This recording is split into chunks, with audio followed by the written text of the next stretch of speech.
नीलकंठ नगरमध्ये साखरपुडा आणि हळदीची तयारी सुरू होती। या तयारी दरम्यान दोन गटांमध्ये किरकोळ कारणावरून वाद झाला होता। हा वाद एवढा चिघळला की त्याचं रूपांतर थेट रक्तरंजित हत्याकांडातच झालं। प्राथमिक माहितीनुसार पत्रिकेत नाव टाकण्याच्या वादातून दोन्ही गटांमध्ये बाचाबाची झाली, पण काही वेळातच हा वाद हातघाईवर आला आणि धारदार शस्त्रांचा वापर करण्यात आला। या हल्ल्यात देवेंद्र ज्ञानेश्वर पवार, सुरेश मोजगीर गोसावी आणि साहिल सुरेश गोसावी या तिघांवर वार करण्यात आले।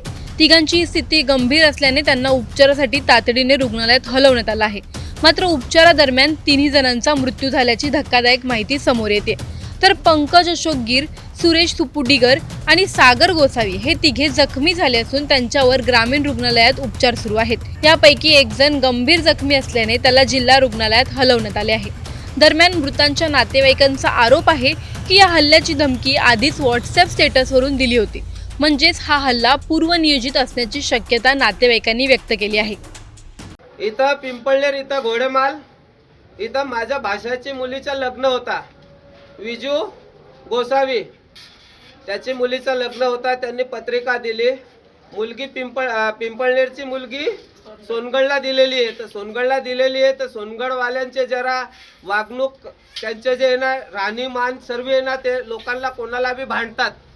तर त्यांनी स्टेटस टाकला की पिंपळनेर लग्नामध्ये 18 तारीख, 19 तारीख आणि 20 तारीख ह्या तारखेला आम्ही तुम्हाला काय आहे आमचा दाखवू आणि तुमचं काय अस्तित्व आहे ते संपू। तर मी रात्री मुंबईला होतो। मुंबईहून येताना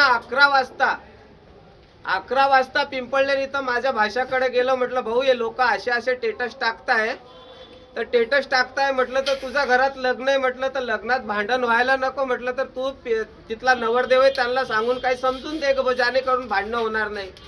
पण तरी माझ्या मनात धाक होता।